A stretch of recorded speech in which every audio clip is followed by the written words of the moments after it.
Joining me now is a Tea Party Republican congressman who absolutely will not vote to raise the debt ceiling, Florida Representative Connie Mack. Congressman Mack, welcome back to Freedom Watch.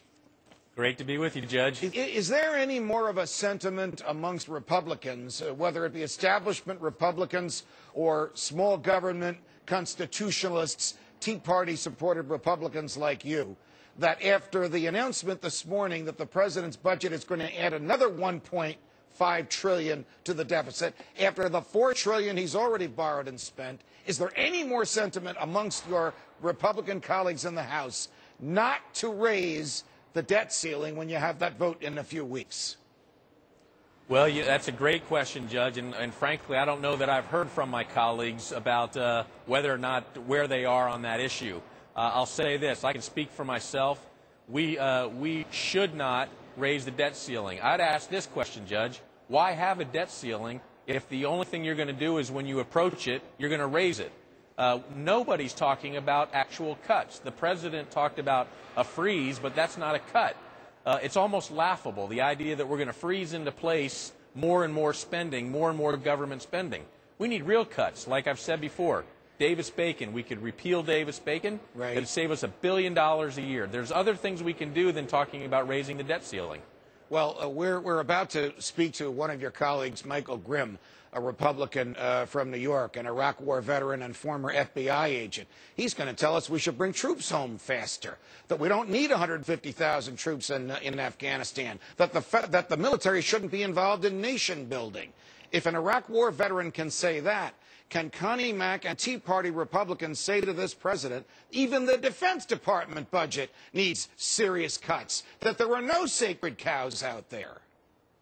I would agree with that wholeheartedly, that there are no sacred cows out there. Everything needs to be on the table. If we do not get our fiscal house in order, we won't have the ability to keep up an army or a force that out there that for good around the world. So we have to take this issue straight on. You know, the president last night talked about our Sputnik moment. Unfortunately, when he talks about that, he talks about more spending, more government, more taxes. You know, our moment here today is, are we going to get serious and actually cut spending? Right. Not tinker around with rate of growth, but cut spending.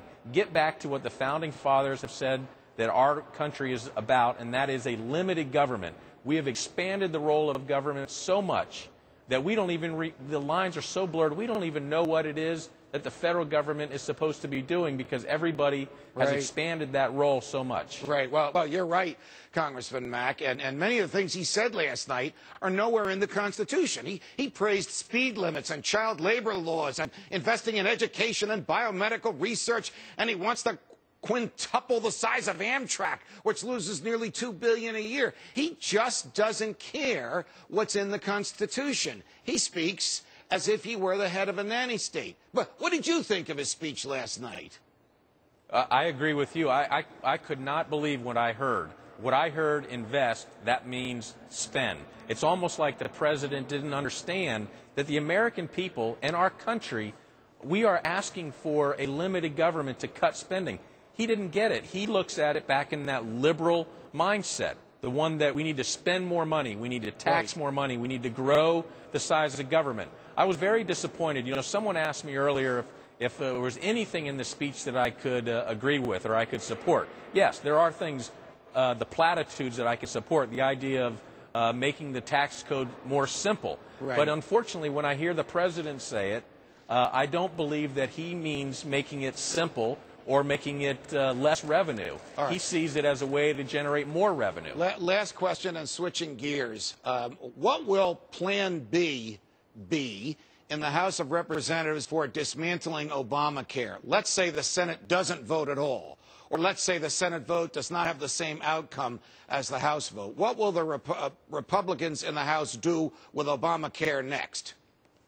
Well, first of all, I don't think this fight is anywhere near over. I think there's a good chance that we'll get a vote in the Senate. If we have a vote in the Senate, I believe that they will pass the Repeal Act.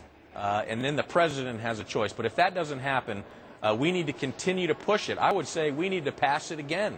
We need to pass it again in the House and try to send it over. Make the Democrats answer the question, why they believe they can mandate or dictate to a citizen of this country what they have to buy. If they go around this country and have to try to answer that question, they're going to run back to Washington to repeal it. Congressman Connie Mack, thank you for joining us on Freedom Watch.